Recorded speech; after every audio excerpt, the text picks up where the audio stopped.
आज हम लोग क्लास 10th के लिए हिंदी का most important VVI objective question को लेकर के आए हैं, जो कि आप सभी एग्जाम के लिए काफ़ी इंपॉर्टेंट है। यहाँ से बहुत सारे ऑब्जेक्टिव क्वेश्चन आपके एग्जाम में पूछे गए हैं। आप सभी से रिक्वेस्ट रहेगा कि आप सभी वीडियो के अंत तक बने रहें। आज का पहला क्वेश्चन आता है, टिंडल प्रभाव प्रकाश की कौन सी परिघटना का प्रदर्शित करता है। यानी कि टिंडल प्रभाव जो है वो प्रकाश की कौन सी परिघटना का प्रदर्शित करता है।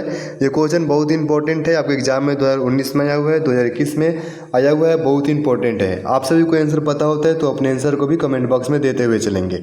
तो देखिए, टिंडल प्रभाव जो होता है वो प्रकाश का परिकिरणन का जो है परिघटना का प्रदर्शित करता है। तो सही आंसर हो जाएगा आप सभी का ऑप्शन डी। इसको याद रखेंगे, बहुत ही इंपॉर्टेंट है। यह क्वेश्चन आपके एग्जाम में बहुत बार रिपीट किया हुआ है। अगला क्वेश्चन आता है, मनुष्य में प्रमुख उत्सर्जी अंग है। यानी कि मनुष्य में जो है वो प्रमुख उत्सर्जी अंग कौन है। ऑप्शन देख लेंगे, रक्त है, ऑप्शन बी है श्वेत ग्रंथि, ऑप्शन सी आता है ब्रेक और डी आता है अग्नाशय। बहुत इंपॉर्टेंट क्वेश्चन है।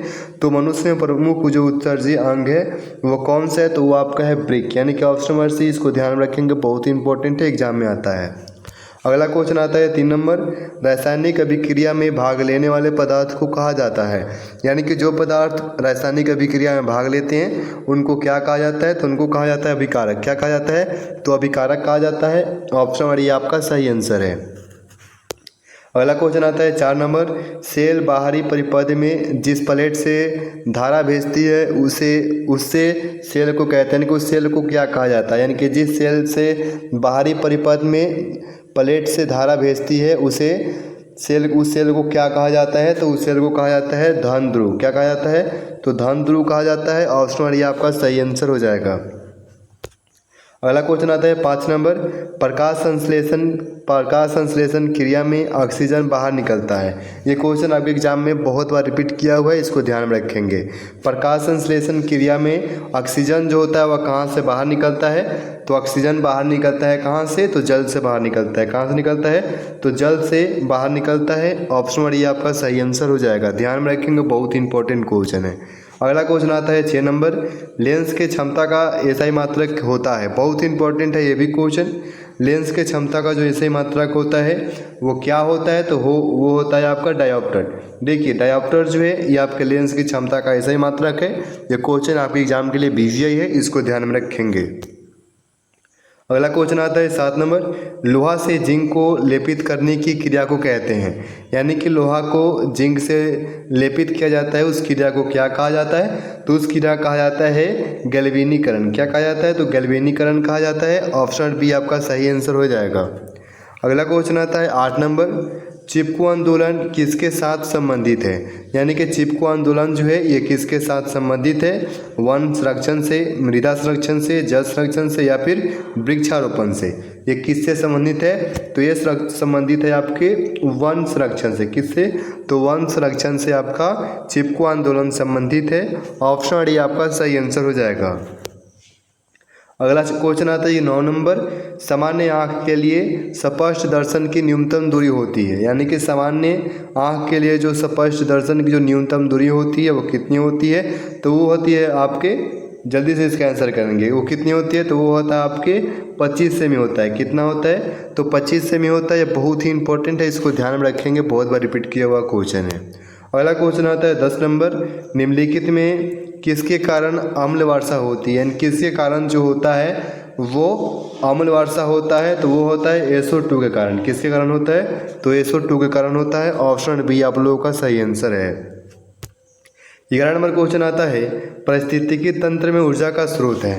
पारिस्थितिकी तंत्र में जो ऊर्जा का स्रोत होता है वो क्या होता है। ऑप्शन देख लेंगे, वायु है, बी आता है सूर्य प्रकाश, सी आता है वर्षा जल, और डी आता है मिट्टी।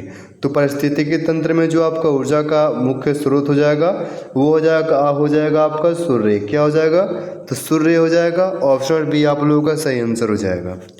12 नंबर क्वेश्चन आता है, सामान्य नेत्र की दूरी बिंदु होती है।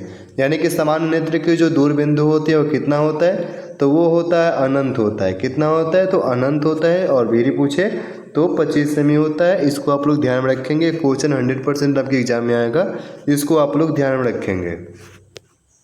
अगला क्वेश्चन है, अमीबा अपना भोजन किसके द्वारा पकड़ता है। यानी कि अमीबा जो होता है वो अपना भोजन किसके द्वारा पकड़ता है, तो वो पकड़ता है आपके कुटपाथ के द्वारा। किसके द्वारा, तो कुटपाथ के द्वारा पकड़ता है। ऑप्शन बी सही आंसर है।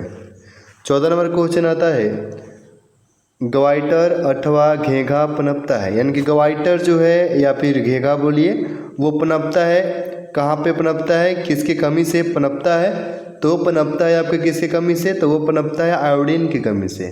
किसकी कमी से, आयोडीन की कमी से होने वाला रोग है। ऑप्शन बी आप लोगों का सही आंसर है, इसको ध्यान में रखेंगे। 15 नंबर क्वेश्चन आता है, मनुष्य के शरीर की सबसे बड़ी ग्रंथि है। मनुष्य के शरीर की सबसे बड़ी ग्रंथि है। इस वीडियो में जितने भी क्वेश्चन है वो सभी क्वेश्चन इंपॉर्टेंट है, वीवीआई है, आपके एग्जाम के लिए काफ़ी इंपॉर्टेंट है, इसको ध्यान में रखेंगे। यहाँ से क्वेश्चन आपके 100% एग्जाम में आएंगे। क्वेश्चन याद नहीं होता है तो वीडियो को दोबारा देखेंगे ताकि याद हो जाए। तो मनुष्य के शरीर की जो सबसे बड़ी ग्रंथि है वो कौन सी है, तो है आपके लीवर। देखिए लीवर जो है ये आपके शरीर, ये जो है हमारे शरीर की जो है सबसे बड़ी ग्रंथि है, इसको ध्यान में रखेंगे। ऑप्शन नंबर ये आपका सही आंसर है। अगला क्वेश्चन आता है, प्रकाश गमन करता है। प्रकाश जो होता है वह गमन करता है, तो प्रकाश हमेशा सीधी रेखा में गमन करता है। ये क्वेश्चन आया हुआ था आपके एग्जाम में। ऑप्शन नंबर ये आपका सही आंसर है।